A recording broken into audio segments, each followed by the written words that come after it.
मेरा नाम वैभव वाघेला है और मैं जयपुर का निवासी हूँ। हमारा काम शादी ब्याह में मंडप सर्विस देने का है। दुकान पर ज़्यादातर काम हमारे नौकर चाकर करते हैं और फंक्शन की साइट पर भी वही लोग मंडप लगाने जाते हैं। पूरा दिन दुकान पर टाइम निकलता नहीं है तो कई बार बाइक लेकर घूमने निकल जाता हूँ। मेरे पापा वैसे तो ठंडे दिमाग के हैं, पर काम में ध्यान ना दूं तो इतनी खरी होती सुनाते हैं कि मेरे कान के कीड़े मर जाते हैं। इसलिए अधिक समय मुझे दुकान पर ही बिताना पड़ता है। दुकान पर मैंने टीवी भी लगा रखा है। ज़्यादातर मैं उस पर डिस्कवरी चैनल देखता रहता हूँ। बेयर ग्रिल्स का शो मैन वीएस वाइल्ड मेरा फेवरेट है और उसी के चक्कर में मैंने रोमांचक सफ़र का प्लान बना लिया था और रेगिस्तान के प्रेत से मेरा सामना हुआ था। उस भिड़ंत में मैं और मुन्ना मरते मरते बचे थे। मैंने और मेरे दोस्त मुन्ना ने एक रात रेगिस्तान में बेयर ग्रिल्स स्टाइल में कैंपिंग करने का फैसला किया। अपने रोमांचक सफ़र पर निकालने से पहले हमने खाने पीने की सारी चीज़ें, मैप, टेंट, चप्पू, नाइफ, लाइटर और वाटर साथ ले लिया। एक वीरान रेतीली जगह चुनकर वहां हमने अपना टेंट लगा दिया। अंधेरा हो चला था और ठंड भी बढ़ने लगी थी तो हमने वहां आग भी जला ली। खाना खाकर जैसे ही सोने लगे तो रेत में पास ही किसी के मौजूद होने की आहट आई। मैंने फौरन मुन्ना को बोला कि कुछ गड़बड़ है। मुन्ना ने टॉर्च निकाली और आसपास देखा तो हमें पता चला कि कोई हमारे टेंट के पास बैठा है।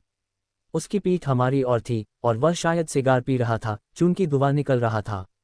सिर के बाल उसके बहुत छोटे थे और उसके सिर के पीछे एक लंबी सी चोटी थी।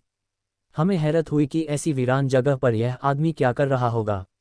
कुछ देर बाद हमने सोचा कि इसके पास जाकर उसे पूछते हैं कि तुम कौन हो और यहाँ क्या कर रहे हो। मैंने और मुन्ना ने जाकर उसे आवाज़ दी पर वह पलटा नहीं। हमने फिर से उसे आवाज़ देकर पूछा कि आप कौन हैं। इस बार उसने हमारी ओर देखे बिना ही अपनी मुट्ठी में रेत भरी और पीछे हमारी ओर फेंकी। हमें लगा कि शायद यह कोई पागल सरफिरा इंसान है। हमने दोनों ने वापस टेंट में जाने में ही अपनी भलाई समझी। कुछ देर हुई तो वह रहस्यमय इंसान बैठे बैठे ही हमारी ओर सरकने लगा।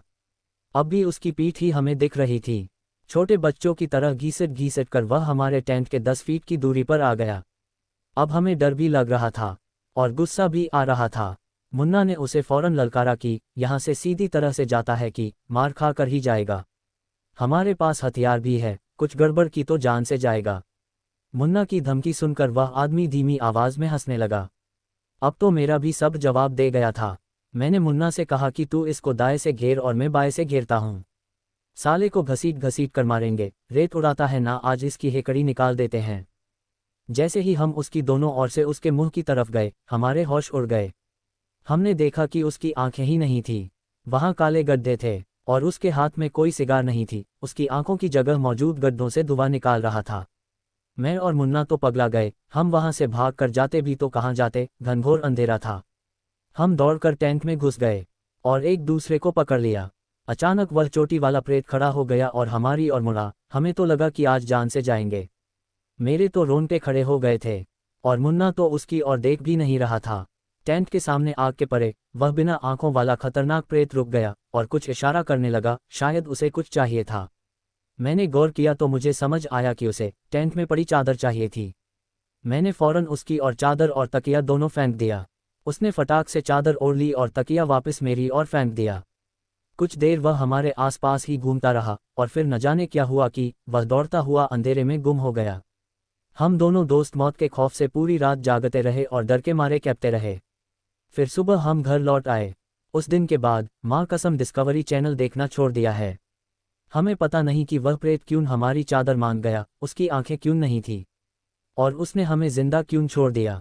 कई लोग तो हमारी बातों का विश्वास तक नहीं करते हैं, पर मुझको और मुन्ना को मालूम है कि उस रात हम किस दरिंदे प्रेत की चपेट में आए थे। वैभव वाघेला।